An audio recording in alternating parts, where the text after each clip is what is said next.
Hey guys, so today we're talking about colonial transatlantic trade and economic life. That means the places we're trading, how we're trading, and all that money we're making, and all the in-between of people that are going to be affected, that are caught up in the system, like enslaved people, Native Americans, and then creations of different parts of social classes. So we have to start talking about the Navigation Acts. The Navigation Acts is going to be at the core of mercantilism. We're talking about more of mercantilism. My videos are weird angle. Mercantilism more at the end here. But essentially what's going to be happening in the Navigation Acts, they're going to exclude the Dutch and French vessels by saying that they can't trade with the English colonies, but they can trade with England itself. And these policies are going to be backed by the English Navy. We're going to forcibly drive the Dutch out of the Atlantic. The colonists had been ignoring mercantilist laws, and this is going to kind of be the crackdown that, like, no, you have to actually obey mercantilism. In the Dominion of New England, King James II is going to be an aggressive and inflexible ruler in England, and he is going to say the charters of Connecticut and Rhode Island are revoked and merged with the Massachusetts Bay Colony and Plymouth to create the Dominion of New England. This is going to kind of change over in the Massachusetts Bay Colony and kind of what they're focused in on, but also they have to pay an annual fee to the crown for existing. Okay, so the Glorious Revolution. So in England in 1688, when James, Spanish Catholic wife, gave birth to a son, Protestant bishops and parliamentary leaders in the Whig Party were scared of England turning to Catholicism. Next year when you take AP World, and if you take AP Euro, you'll talk more about this. But essentially, they're going to have a bloodless coup. They're going to overthrow their leader in England and enthrone someone else. And this is going to cause changes here in the colonies, or America later. So Protestant colonists in Massachusetts, Maryland, and New York are going to rebel. The Puritan leaders accuse Andros of Catholic sympathy, and they are going to ship him back to England. That was one of our guys who led this rebellion. And then William and Mary, like college, are going to break up the Dominion of New England and create a new royal colony with Maine and Plymouth. This new charter is going to give a vote to all male property owners regardless of faith. That's a big deal, guys. And rebellions are going to occur in Maryland and New York. The Glorious Revolution began a non-authoritarian era to the colonies, allowing restoration of self-government to Massachusetts and New York. So it kind of is a loosening of control as long as they are trading with who they're supposed to, England. All right, so next we have the Imperial Wars and Native Americans. So imperial conflicts are going to come to North America. Native Americans are going to adapt to the demands imposed upon them by European settlers. Some new tribes, like the Catawbas, are going to come together from remnants of formerly large tribes. Other nations, like the Iroquois, are going to decline in numbers, but are going to sustain themselves by adopting war captives. This is going to be the moment of tribalization, where they are seeing a decline in reorganization in tribes and trying to break up tribes or create more coherent tribes amongst themselves. Imperial wars are going to threaten Native Americans, but also give them newfound leverage. The Iroquois devised a new strategy for playing French and English off of each other. Like, they'll be allied with the English when it suits them and allied with the French when it suits them. And so that works for them for quite a while. They made alliances with both empires, declaring their intention to remain neutral. The covenant chain soon became a model for relations between the British empires and Native Americans in general. That is how generally they treat that. All right, Indian goals. So this is mostly focused in on the Creek and the Mohawks and Abenakis, but the Creeks, which is the image that I have here, are going to seek to dominate. Sorry, the Creeks are the dominant tribe in Southeast, and they are destroying Franciscan missions in Florida. They're attacking Spanish settlements in Pensacola. They capture 1,000 Appalachians, whom they are going to sell to South Carolina slave traders. for sale in the West Indies. So they're selling people they go to war with into slavery. In 1715, when English settlers demand payment for their trade debts, the Creeks and Yamasees are going to revolt and kill 400 colonists before being overwhelmed by the Carolinians and their new Indian allies, the Cherokees. So you're seeing a lot of conflict with both the Spanish and the English side. Okay, the Mohawks and Abenakis are going to receive French aid and turn against Puritan enemies in New England. In 1704, they attack English settlements in Maine. They kill 48 and capture 112 residents of Deerfield, Massachusetts. Then in 1710, New England militia are going to join the British naval force to seize the Port Royal in French Acadia, but they're going to fail miserably in their attack in the French stronghold of Quebec. Okay, Africans and the slave trade. Warfare and slavery are going to have historic roots in Africa. The European trade is going to make enslaving people a way of life on the western coast of Africa. Conquering regions and then selling people as slaves is going to become highly profitable for kings in those different African regions. Yet participation in the transatlantic slave trade remained a choice, not a necessity for those who were involved. So anytime that we have a historical document that talks about the necessity of the slave trade, remember, choice, not a necessity, right? Necessity means in order to like actually sustain life, right? Not this, okay? There's other ways. Hundreds of thousands of young Africans are going to die and millions are going to endure a brutal life of slavery in the Americas. 2/3 of those that are enslaved are going to be men. Marriage practices are going to change in Western Africa because of the scarcity of men that will actually be created because of enslavement. There's going to form a triangle trade, that's literally as it's known, between Europe, Africa, and then North America. So Europe is going to bring manufactured goods down to Africa. They're going to either buy people off of those kings in Africa, or they're going to capture people and enslave them, bring the enslaved peoples over to North America. They're going to sell people into slavery in North America, and then from North America, they're going to take raw materials, sugar, cotton, tobacco, things like that, to Europe to then become manufactured goods. So that's the triangle trade. This system of trade is going to stimulate both the colonies and the Indies, and it is going to bring slavery to the Indies up into the mainland. All right, so as enslaved people are making their journey over to America, it's what's called the Middle Passage. In the Middle Passage, people are torn from their villages. They're usually marched and chained to coastal ports, and then they're parked, gosh, that was a very bad time for a speaking error. They're packed into densely overcrowded ships. This drawing, I feel like, is the best depiction, right? Because the whole idea was that you wanted to put as many people as you could onto a ship, because that meant that ship would possibly earn more money. Not everyone would make the journey, not everyone would survive because of the poor conditions, disease, illness. That would happen roughly 1 in 10 of these Middle Passage ships would have violent rebellions of the people on board. You're going to see that there's going to be dehydration, starvation. People are lying in feces and urine and vomit because they're all shackled in. They can't go anywhere. More than 1 million are going to die of disease and illness on board.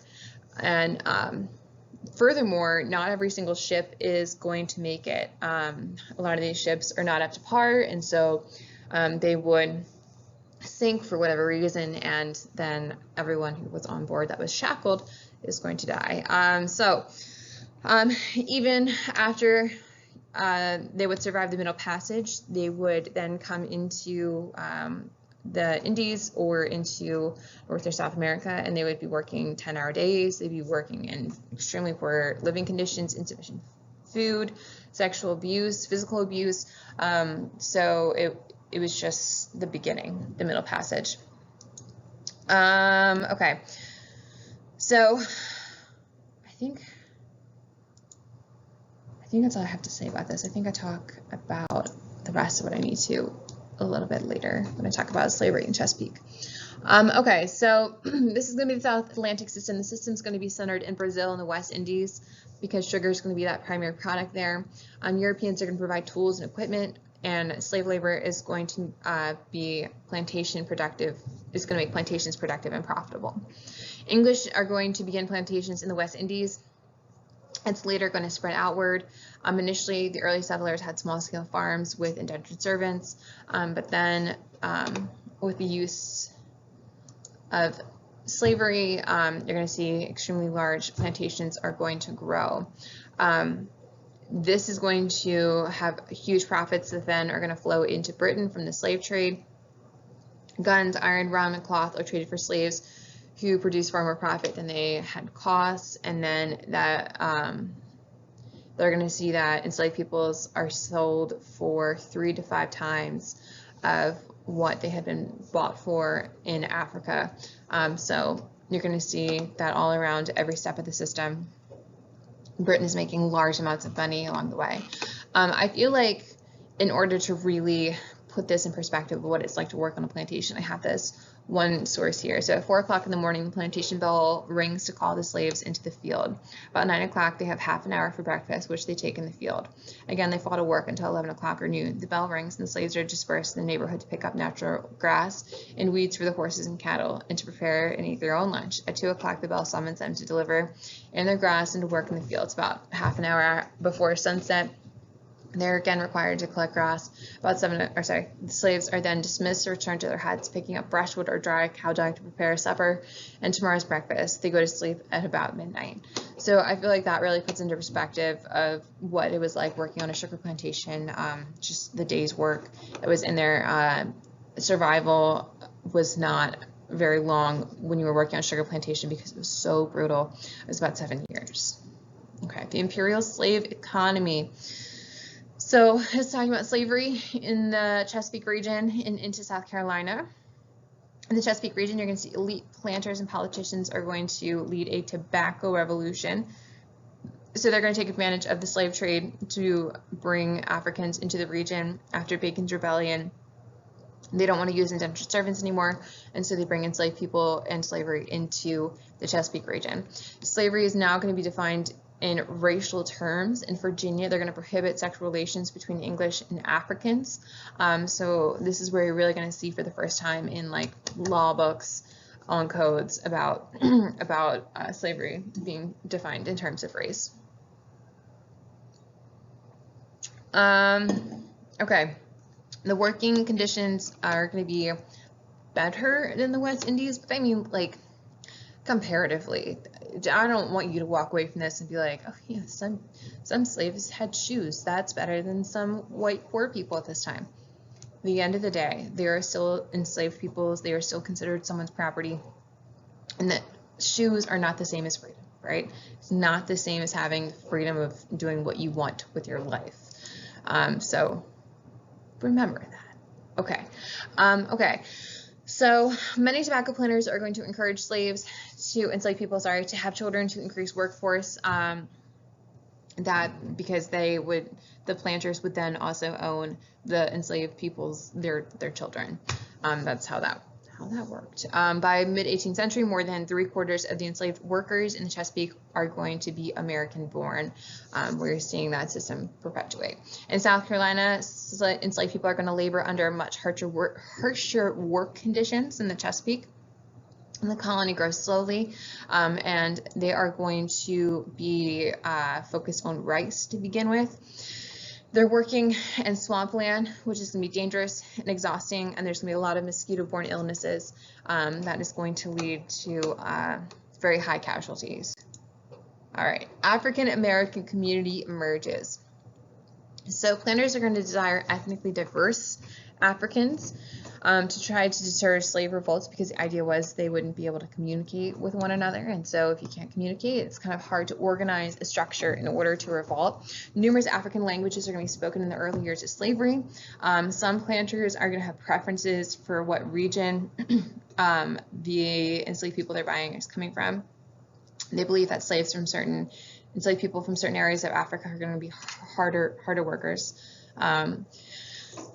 Friendships and marriages are going to blur those ethnic lines, so they're going to blur clan and family affiliations to where you're going to see the emergence of an African American community here in the colonies. A common language is going to help grow a sense of community. You're going to see the common languages among enslaved people are going to be enslaved people are Gula, English, and French. If I remember right, Gula is a mixture. Hold on. You know what? This is the beauty of having 5,000 screens because of virtual school. I can literally look up Gula while the Creole language. Yes, I was right. So Creole is like a form of French, more or less. You're also going to see a common shared values. We're going to have Muslim and later into Christianity. You're going to see continued cultural practices like ritual scarring, things like that are going to start disappearing, but you're going to see that they're going to have a shared sense of community.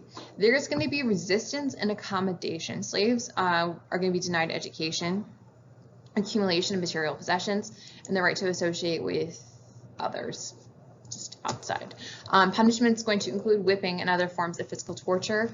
I included an image of some metal contraptions that we put onto enslaved people, usually after they would try to run away, but that's just an example of some of the things they went through. Sometimes runaway slaves, enslaved people would have toes cut off to show the fact that they had tried to run away and trying to deter them from doing it again.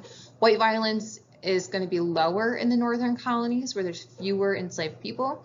Poor whites are going to be hired to patrol southern colonies at night for runaway slaves, enslaved people, and their enslaved people are going to resist in various ways. They'll run away, they'll barter for extra food and privileges, they'll work slowly, they'll steal. Outright rebellion is going to be rare, but it does happen. And the biggest moment of that's going to be the Stono Rebellion. Sorry, I'm just going to put this book away because it's going to bother me if it's out.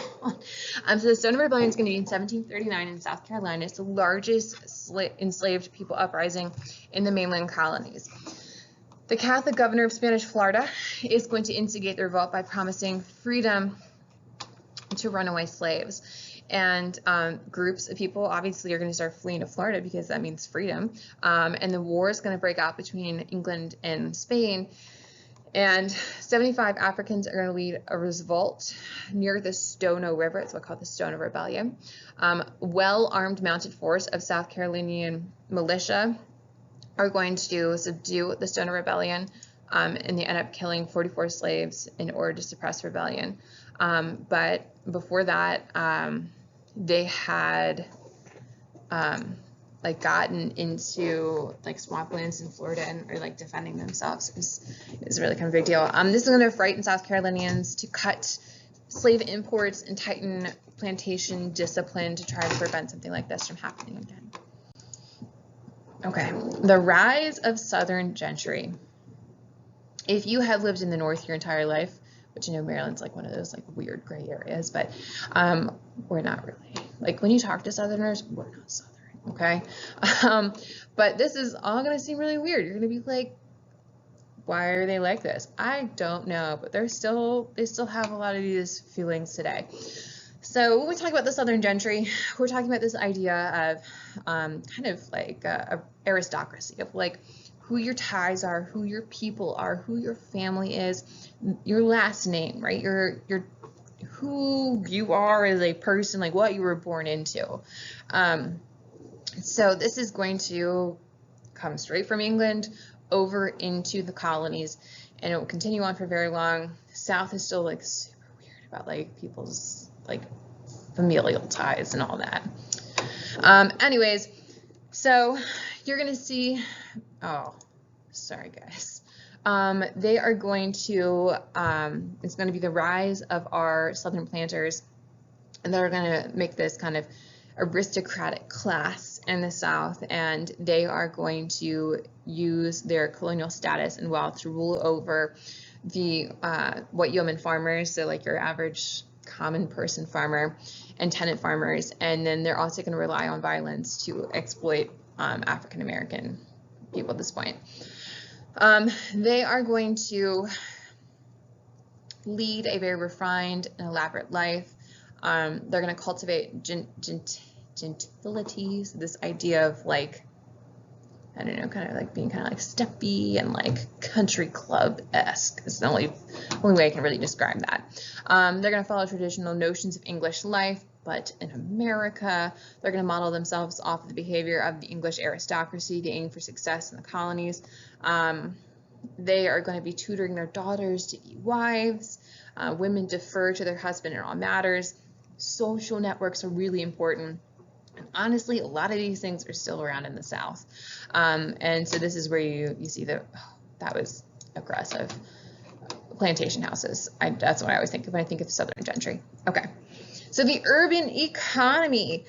This is going to be American merchants that are going to be trading, sugar producers, distillers, fishermen, export businesses is what we're looking at when we talk about the urban economy. This is going to be our northern cities and how they're making money. This transatlantic commerce is going to cause a growth of port cities. By 1750, major cities include Newport and Charleston, Boston, New York, and Philadelphia are kind of our major ones. That their population is going to grow fairly large. And when I say fairly large, Philadelphia has 30,000 people, which is nowhere near what Philadelphia has today. But by colonial standards, we're like, wow, that big city.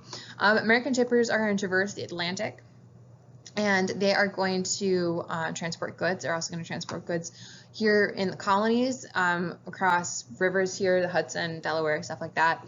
Teamsters meaning like I want to say horse and buggy, but that's not, like a wagon. There we go. Wagons and horses. Those teamsters would transport wheat, corn, flour to urban markets.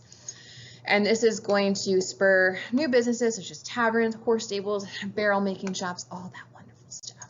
Okay, urban society. I put this in modern day 2020 terms when we talk about our classes, upper middle class, lower middle class, working class, and lower class, just to kind of put that in perspective. But you're going to start to see the emergence of different classes here in the colonies. We're going to have an upper class. It'll be wealthy merchants that will dominate American cities. They're imitating the British upper class idea of like architecture, consumption, genteel culture, like they're into that. Our middle ranks, because we don't officially really have a middle class yet, are going to be our artisans and shopkeepers.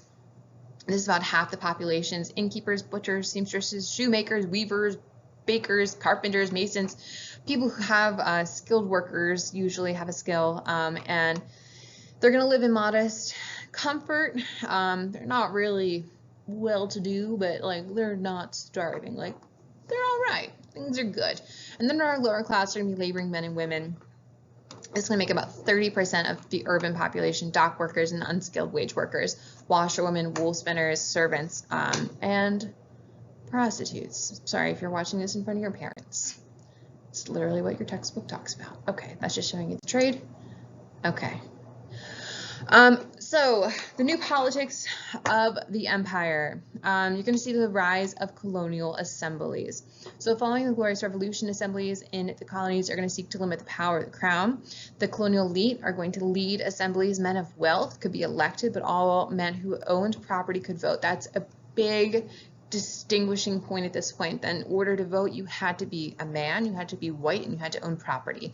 Unless you were in a specific colony who had different things. Usually Pennsylvania was on the forefront of being cutting edge with that, but that was pretty much the deal. White man property. You're going to see that purposeful crowd actions are going to be an important part of the colonial society. Our mobs are going to express discontent effectively. Okay, salutary neglect. I'm going to talk about more salutary neglect when we get into that eve of the American Revolution, but we're going to talk about it now because it is already happening in the colonies at this point. So it pretty much is this idea, I always think of it as like England is the parent, right? They're the mother country to colonies, and they're just ignoring us. They're like doing what we want, so like whatever. Like if colonial assemblies are having a ton of power, Who cares? As long as we have an advantageous trade relationship with you, c'est la vie, right? Do what you gotta. As long as I'm making money, you know, who cares? Who cares what you're up to? And so we're going to be left ignored because England's making money. They don't care. That is just showing you number of relatives per assemblyman. Just showing you like who's elected. Okay.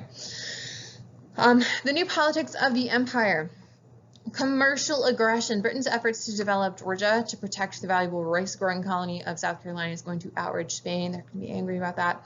And so this is going to lead to Spain stepping up by seizing illegal traders, and they are going to be killing and mutilating people that they catch. So it's not good. And this is going to lead to the War of Jenkins' ears. So that's a thing. So it's going to be the British involvement with Spain and France. They're going to limit fighting in North America. Will limit fighting in North America. French are going to regain Louisbourg, and they're going to guard the entrance to the St. Lawrence River. So it's just a fight over different territory here in North America. Okay. So mercantilism. I'm going to talk about mercantilism more. I have a better slide here in a second. But essentially with mercantilism, it is the idea that there is a mother country, right? Good old mother country. And for the colonies, the mother country is Great Britain or England. I'm using those terms interchangeably right now. But Great Britain is our mother country, right? And they are going to have other colonies that they own that are like their colonies in Canada, right? And they want an advantageous trade relationship so that they come over, they're going to trade manufactured goods with us, and we're going to pay more for them than what they're going to be buying raw materials from us. They want kind of a lesser than moment that they are exporting more than they're importing, and they kind of want the colonies to be reliant upon the mother country, right? That's what they want. So they want to be making all that money, and that is what they are concerned with. There we go. That's my slide I wanted. And that is going to make a highly profitable relationship for Great Britain. I feel like this cartoon best shows it when you look at the mother country, and those colonies are the kind of serving to the mother country. That would be our Great Britain. They want that favorable balance of trade. They really want a lot of gold and silver. Those manufactured goods are coming from the mother country to the colonies, and then usually raw materials, gold and silver, are coming from the colonies. All right, so that's all I have to say about trade and economic life in the colonies in, just a mere 28 minutes. I'm sorry it took me so long to talk about all this. I just had so much to say. But if you have questions, please do not hesitate to post them into your Google Classroom, or to email me, or to make a private comment on the homework assignment if you have anything you need to ask me. Otherwise, you're going to go into your textbook or the online section. I think it's section 3 is what I told you to go to for your primary sources, the artifact, and then the written document, and hipping them. So let me know if you have any questions. Otherwise, I hope you enjoyed this beautiful lecture.